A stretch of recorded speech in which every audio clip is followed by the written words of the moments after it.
আমরা মনে করি কে কোন দলের সেটা আমাদের কাছে মুখ্য বিষয় না। ওই এজিএমই যারা করে তাদেরকে বলবে যদি তোমরা আমাদেরকে টাকা না দাও তাহলে আমরা এজিএমে উল্টাপাল্টা কথা বলে তোমাদের এজিএমকে করে দেব। আর যদি টাকা পয়সা দাও তাহলে আমরা তোমাদের কোম্পানির সঙ্গে ভালো বলবো। দীর্ঘদিন ধরে পুঁজিবাজার এবং দেশের অর্থনীতিকে তারা ধ্বংস করার উদ্দেশ্যে বাংলাদেশের সিকিউরিটি এক্সচেঞ্জ কমিশনের চেয়ারম্যান সহ বিভিন্ন গুরুত্বপূর্ণ ব্যক্তির বিরুদ্ধে তারা ফেসবুক, হোয়াটসঅ্যাপ, টেলিগ্রাম এবং গোপনীয় গ্রুপ খুলে তারা বিভিন্ন মিথ্যা ভুয়া প্রতারণামূলক তথ্য সরবরাহ করে শুধুমাত্র নিজেদের স্বার্থসিদ্ধির জন্য সাধারণ বিনিয়োগকারীদেরকে তারা প্রতারিত করে আসছে। এটা তারা প্রায়ই করে থাকে এবং এটা বেশি না, ৪ থেকে ৫ জন ব্যক্তি যারা সবসময় সরকার বিরোধী কর্মকাণ্ডে জড়িত এবং ওই সকল ব্যক্তির বিরুদ্ধে বিভিন্ন থানায় একাধিক মামলা রয়েছে। এই ব্যক্তিরা কোনো কোম্পানির এজিএম হলে তারা এজিএমে গিয়ে একটা সিন্ডিকেট, তারা ৫-৭ জন যাবে। ওই এজিএমে যারা করে তাদেরকে বলবে যদি তোমরা আমাদেরকে টাকা না দাও তাহলে আমরা এজিএমে উল্টাপাল্টা কথা বলে তোমাদের এজিএমকে করে দেব। আর যদি টাকা পয়সা দাও তাহলে আমরা তোমাদের কোম্পানির সঙ্গে ভালো বলবো।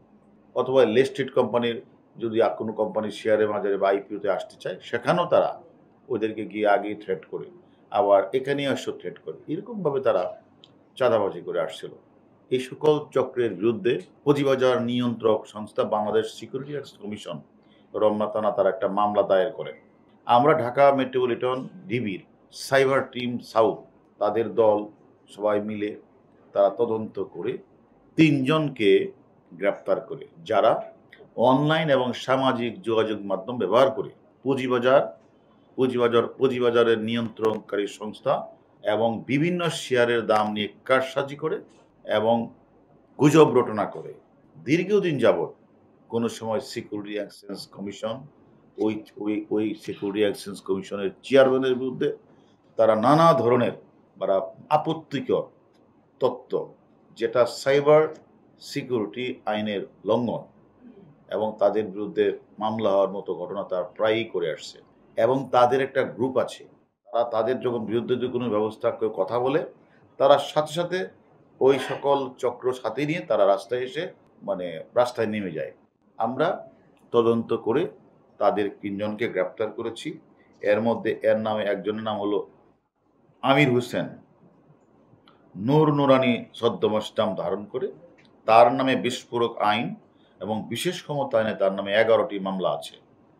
এছাড়া আরেকজন আছে নুরুল হক হারুন, বিনিয়োগকারী ঐক্য পরিষদের বিভিন্ন নাম ধারণ করে বিভিন্ন সদস্যদের একত্রিত করে এর কাজ হলো বিভিন্ন জায়গাগুলিতে চাঁদাবাজি করা।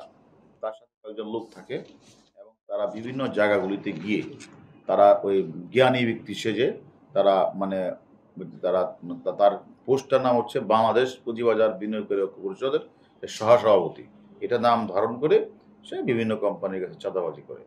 আর আরেকজন হচ্ছে রয়্যাল ক্যাপিটালস প্রকারের হাউসে যুক্ত হোয়াটসঅ্যাপ টেলিগ্রাম গ্রুপে টাকার বিনিময়ে বিভিন্ন শেয়ার সমিতি তথ্য প্রদান করে, আগাম তথ্য।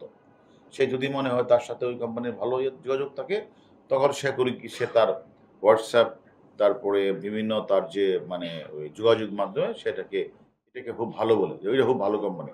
তার আবার একটা হোয়াটসঅ্যাপ গ্রুপ আছে অনেক বড়, দিয়ে বলে যে এই শেয়ারটা খুব ভালো, এটা কিনলে লাভবান হওয়া যাবে। তখন সাধারণ বিনিয়োগকারীরা তাদের কথায় মিথ্যা তত্ত্বে তারা অনেক সময় এটি কিনে তারা অনেক সময় সেখানে তারা ক্ষতিগ্রস্তই হচ্ছে। তাই আমি মনে করি আজকে তারা আমাদেরকে গ্রেপ্তার হয়েছে, সিকিউরিটি এক্সচেঞ্জ কমিশন মামলার প্রেক্ষিতে তাদেরকে আমরা গ্রেপ্তার করেছি। এবং তারা দেখেন বিভিন্ন ফেসবুকে গিয়ে তারা বিভিন্ন চেয়ারম্যান, এক্সচেঞ্জ কমিশনের সদস্য, বিভিন্ন ব্যক্তির বিরুদ্ধে তারা সমানে তারা সাইবার ক্রাইম করে যাচ্ছে এবং তারা পুঁজিবাজারকে তারা অস্থিতিশীল করার চেষ্টা করছে। আমরা মনে করি কে কোন দলের সেটা আমাদের কাছে মুখ্য বিষয়। তার তৎপরতা, তার ফেসবুক, হোয়াটসঅ্যাপে, টেলিগ্রামে এসে বিভিন্ন অনলাইনে তার যে কথাবার্তা, তার যে গুজব রটনা, তার যে গুজব সৃষ্টি করা, সাধারণ বিনিয়োগকারীদের মধ্যে ভয় ঢুকিয়ে দেওয়া, সে কাজটি কেন করছেন? যে কোনো দলের হলো তাকে ছাড় দেওয়া হবে না।